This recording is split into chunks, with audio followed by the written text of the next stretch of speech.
Hello दोस्तों, कैसे हैं आप लोग। मैं सीए शमतिल आरफीन आप सबका स्वागत करता हूं इस ऑनलाइन जीएसटी ट्रेनिंग प्रोग्राम के लेक्चर नंबर 2 में। और इस लेक्चर की शुरुआत हम करने जा रहे हैं एक मोटिवेशनल थॉट के साथ। दोस्तों, क्या आपको पता है कि जो लोग एवरेज होते हैं, जो फेलियर होते हैं, उनके साथ सबसे बड़ी प्रॉब्लम क्या होती है। वो रोज एक ही तरह का काम करते हैं और सोचते हैं कि उनकी लाइफ में कुछ नया हो जाएगा। जहां पर उन्हें क्वेश्चन करना होता है, वहां पर वो अपने आप को बंद कर लेते हैं, मान जाते हैं इन चीजों को। तो हमें अपना थॉट प्रोसेस ओपन रखना है, हर दिन कुछ नया करना है, कुछ नया सीखना है, ताकि एक दिन हम भी वो सब कुछ अचीव कर सकें जिसका सपना हम देखते हैं। तो इसी एक प्यारे से थॉट के साथ आगे चलते हैं अपनी क्लास, अपने लेक्चर की तरफ। तो दोस्तों, चलते हैं आज अपने लेक्चर की तरफ, लेक्चर नंबर 2। और आज ये जो हमारी जीएसटी एक्सप्रेस है, ये आज अपने अगले स्टेशन पे पहुंच चुकी है, जिस जिस स्टेशन का नाम है कॉन्सेप्ट ऑफ सप्लाई। अगर याद हो तो पहले लेक्चर में हमने एक डेफिनेशन देखी थी जो जीएसटी की बेसिक डेफिनेशन थी। उसका वो डेफिनेशन ये थी कि GST is a tax levied on supply of goods and services. GST एक टैक्स है जो लेवी होता है गुड्स गुड्स और सर्विसेज की सप्लाई पर। तो आज हम देखेंगे कि ये सप्लाई होता क्या है। आम वर्ड में तो हमें पता है कि किसी को गुड्स कहीं से कहीं पहुंचाना, कहीं से गुड्स कहीं पहुंचा देना, तो उसको हम लोग क्या बोलते हैं आम वर्ड, आम भाषा में, कि वो सप्लाई करवा दिया। जीएसटी में इसका क्या मतलब है वो देखते हैं। उससे पहले एक कॉन्सेप्ट देखते हैं कि जो जीएसटी से पहले जो लॉस थे, जैसे excise, service tax, VAT, sale tax, इसमें ऐसी कौन सी कमियां थी कि जिसकी वजह से जीएसटी को इंडिया में इंट्रोड्यूस करना पड़ गया। देखिए, इंडिया बहुत बड़ी कंट्री है, हर जगह डायमेंशन डिफरेंस है, कल्चरल डिफरेंसेस हैं, पॉपुलेशन अलग अलग अलग है। तो ऐसी क्या नीड आ गई कि एक इतना बड़ा सिस्टम जो जो चला आ रहा था उसको हटा के एक बिल्कुल ही नया सिस्टम जीएसटी उसको इम्प्लीमेंट करा। एक नई साइट डेवलप हुई, अलग अलग डिपार्टमेंट बनाने पड़ गए। तो ये ऐसा नहीं, इसमें कई हजारों करोड़ों का खर्चा आया है, ऐसा नहीं कि रातों रात हो गया। तो इतना ज्यादा बर्डन, ये सारी प्रोसेस गवर्नमेंट ने, सरकार ने क्यों करी? कोई तो रीजन होगा। तो जो प्रीवियस लॉस थे, जो पहले के जो कानून थे, जो पहले जो हमारे टैक्स थे, उसमें बहुत सी कमियां थी। उनमें से जो पहली डेफिशिएंसी थी वो ये थी कि कैस्केडिंग इफेक्ट हो रहा था टैक्स का। मतलब टैक्स के ऊपर टैक्स लग रहा था। अब अलग अलग टैक्स थे, मैंने एक्साइज अलग था, वैट अलग था, दोनों एक दूसरे को पहचानते नहीं थे। इनका आईटीसी दूसरे के आईटीसी के साथ सेट ऑफ नहीं हो पा रहा था। जब सेट ऑफ नहीं हो पा रहा था तो टैक्स के ऊपर टैक्स लग रहा था, एक्साइज के ऊपर पता चल रहा है कि वैट भी लग जा रहा है, सेल टैक्स भी लग जा रहा है। तो एक तो कैस्केडिंग इफेक्ट था। जब कोई मैन्युफैक्चरर किसी गुड्स की मैन्युफैक्चरिंग करता है तो वहां पर लगता है एक्साइज, ठीक है, उसको बोलते हैं सेनवेट क्रेडिट। उसका क्रेडिट मैन्युफैक्चरर, अब जाहिर सी बात है, मैन्युफैक्चरर कोई भी गुड्स बनाएगा तो खुद तो रखेगा नहीं, आगे सेल करेगा, आगे उसकी सप्लाई करेगा। तो जब वो आगे उसको सप्लाई करवाता था, मूव करता था, तो वहां पर क्या लग जा रहा था? वैट या सेल टैक्स। मैन्युफैक्चरिंग में लगा एक्साइज, आगे लगा वैट। उसके बाद गुड्स कहाँ पहुंचा? होलसेलर के पास। होलसेलर से माल चला और कहाँ पहुंचा? रिटेलर के पास।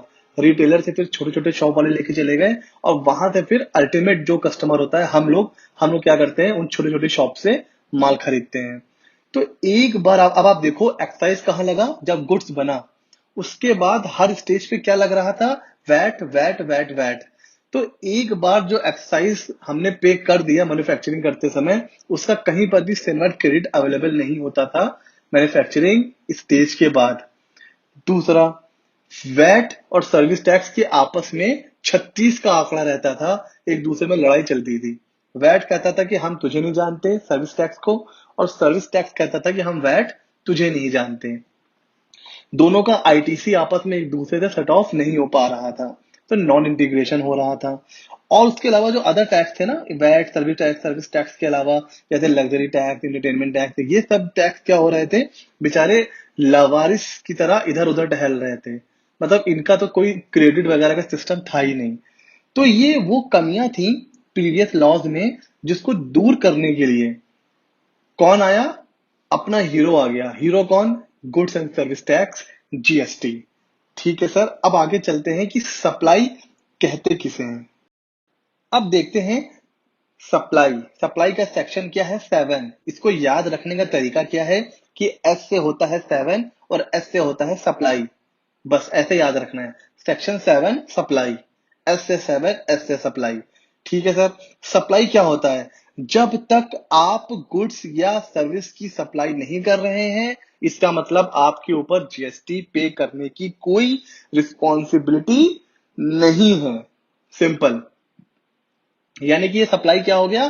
टैक्सेबल इवेंट हो गया।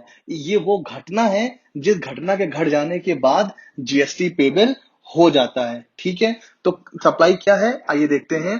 Cell, license, barter, exchange, disposal, transfer of title. Sir समझ में नहीं आ रहा है तो सिंपल है बॉस। अगर कोई ये कहे कि सप्लाई किसे कहते हैं तो आप कहोगे I am the best.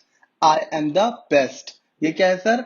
B से बार्टर, ई से एक्सचेंज, एस से सेल, टी से ट्रांसफर। फिर से रिपीट कर रहा हूं। बी से बार्टर, ई से एक्सचेंज, एस से सेल, टी से ट्रांसफर। ये सारी चीजें क्या हो जाती हैं अपनी? सप्लाई। खत्म। उसके अलावा देखिए, अगर आप किसी चीज को रेंटल पे या रेंट पे दे रहे हो तो supply. E commerce supply. Transfer, हमने ट्रांसफर देखा, ट्रांसफर ऑफ टाइटल, किसी भी तरीके का ट्रांसफर क्या हो जाता है? सप्लाई। डिस्पोजल, किसी चीज को डिस्पोज कर दिया, चीज खराब हो गई थी, डिस्पोज कर दिया, क्या हो जाएगा भैया? सप्लाई। तो कोई पूछेगा कि सप्लाई क्या होता है? I am the best. Section कौन सा होता है? 7। आगे चलते हैं सर। तो हम लोगों ने देख लिया है कि सप्लाई कहते किसे हैं, क्या होता है सप्लाई, ठीक है। लेकिन सप्लाई को टैक्सेबल इवेंट बनाने के लिए दो चीजें बहुत इंपॉर्टेंट है। पहला, supply is done for a consideration. मतलब जो आप सप्लाई कर रहे हैं वो फ्री और फ्री नहीं होनी चाहिए, उसके बदले में कुछ तो आपको मिलना चाहिए, चाहे वो कैश हो चाहे वो इन काइंड हो। फ्री सप्लाई नहीं मानी जाएगी। दूसरा, is done supply is done in the course of furtherance of business. आप जो सप्लाई कर रहे हैं वो आपका काम धंधा होना चाहिए, काम होना चाहिए, मतलब वो आपके बिजनेस के लिए हो रही हो। ये दो कंडीशन सेटिस्फाई हो रही है तो ही उसको सप्लाई कहेंगे, और जब सप्लाई कहेंगे तो ही उसके ऊपर जीएसटी पेबल आएगा। मतलब सप्लाई नहीं तो जीएसटी नहीं। तो ये दो कंडीशन सेटिस्फाई होंगी तभी वहां पर जीएसटी पेमेंट की रिस्पॉन्सिबिलिटी होगी। अच्छा, लेकिन हर चीज का एक एक्सेप्शन होता है। तो इन चीजों का भी एक एक्सेप्शन है। वो क्या है? ये वो लिस्ट है, इस लिस्ट में चाहे कंसिडरेशन मिले और चाहे ना मिले, इसको सप्लाई मान लिया जाएगा। ऐसा क्यों किया गया है? टैक्स की चोरी को रोकने के लिए। पहले तो ये बता दिया कि सप्लाई वही सप्लाई जिसके लिए आपको कुछ ना कुछ कंसिडरेशन मिल रहा है। फिर बोल दिया रुको रुको रुको, कुछ चीजें ऐसी हैं लेकिन जहां पर आपको कंसिडरेशन मिले या ना मिले, हम उसको सप्लाई मानेंगे, और सप्लाई मानेंगे तो उसके ऊपर जीएसटी भी आपको देना पड़ेगा, ताकि टैक्स की चोरी रुक सके। वो क्या है देखिए। Disposal of asset of business where ITC has been availed. आपने कोई चीज परचेज करी, उस पे आईटीसी के मजे ले लिए। अब जब आईटीसी के मजे ले लिए तो आपने उस चीज को बेच दिया उठा के। ना बाबा ना।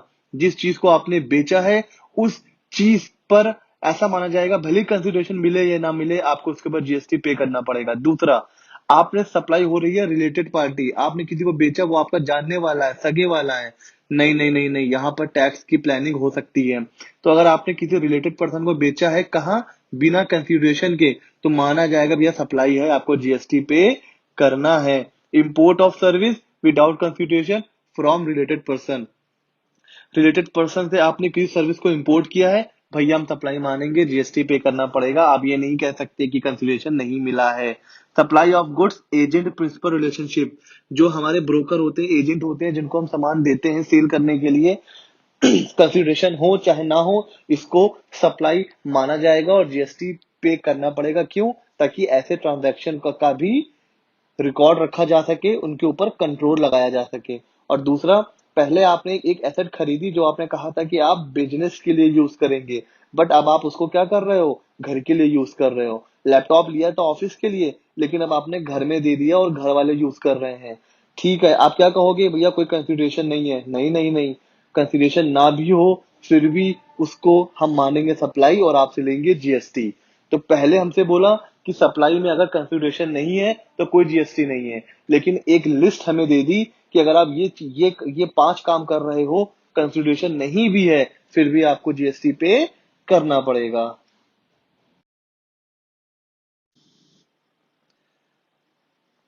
तो पहले तो हमें ये बता दिया कि सप्लाई वही सप्लाई जिसके बदले में हमें क्या मिले, कंसिडरेशन, तभी उसको हम मानेंगे सप्लाई, तभी आपको देना पड़ेगा जीएसटी। फिर हमने ये कहा कि भैया कुछ केसेस ऐसे हैं, कंसिडरेशन मिले या ना मिले आपको जीएसटी पे करना पड़ेगा। अब एक ऐसी लिस्ट आ रही है जिसे बोलते हैं नेगेटिव लिस्ट। चाहे इसमें कंसिडरेशन मिले, चाहे ये बिजनेस के लिए हो, चाहे सप्लाई की सारी कंडीशन सेटिस्फाई हो रही हो, फिर भी इसको सप्लाई नहीं मानेंगे। और जब सप्लाई नहीं मानेंगे तो जीएसटी भी पे नहीं करना पड़ेगा।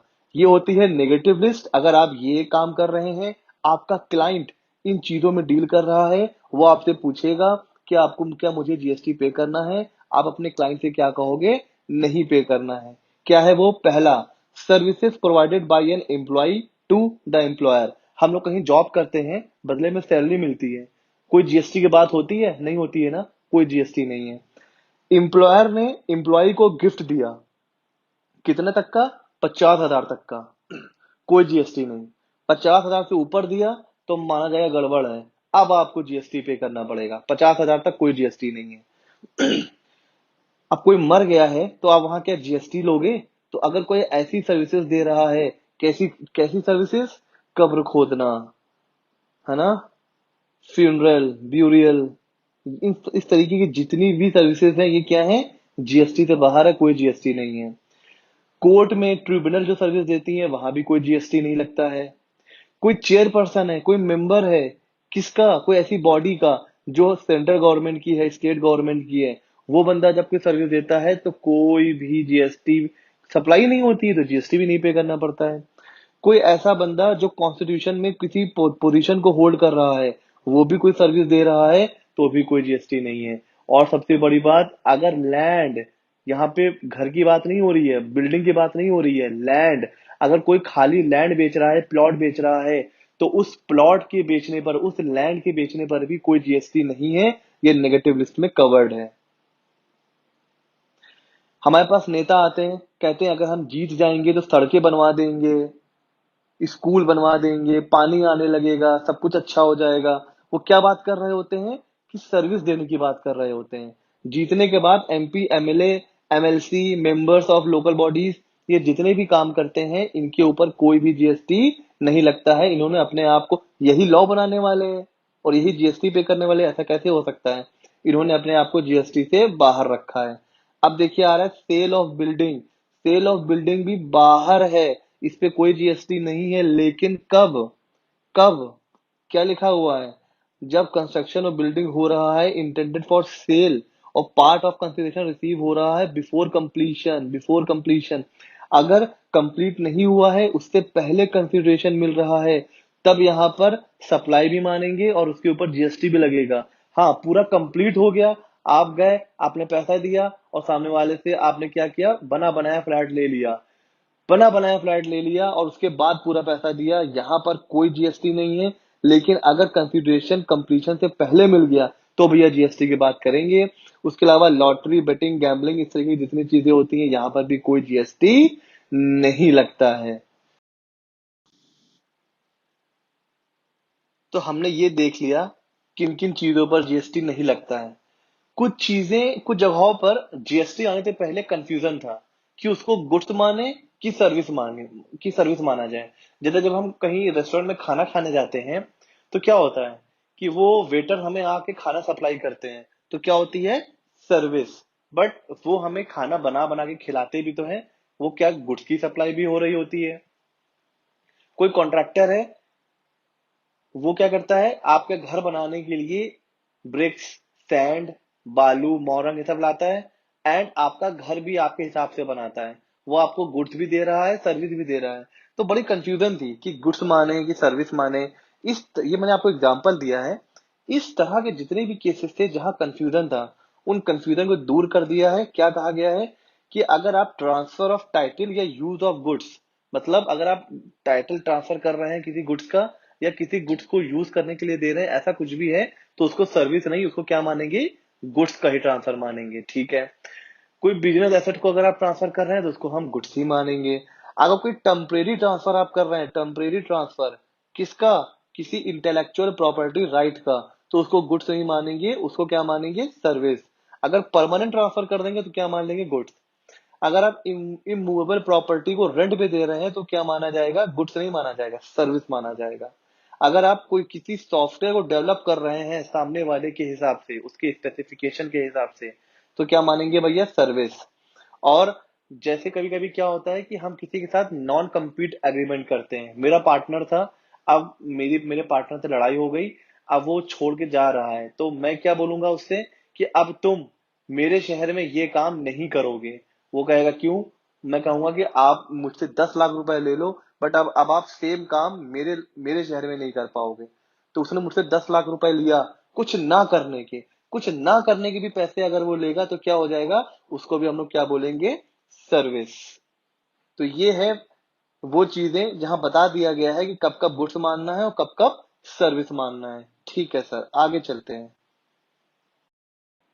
सो फ्रेंड्स, ये था हमारा लेक्चर नंबर 2, और बहुत जल्द हम मिलेंगे लेक्चर नंबर 3 के साथ। अगर आपको वीडियो पसंद आया हो तो यार लाइक कर दो, अपने फ्रेंड के साथ शेयर कर दो, और चैनल को सब्सक्राइब मार दो यार। एंड बहुत जल्द हम मिलेंगे अगले टॉपिक के साथ। अभी बहुत से मजेदार टॉपिक बचे हुए हैं, जैसे registration, return, ITC, GST calculation, GST invoice, e way bill, QRMP scheme, और भी बहुत सी चीजें हैं जो भी बची हुई हैं। तो मिलते हैं अगले वीडियो के साथ। Till then, stay safe. Thank you.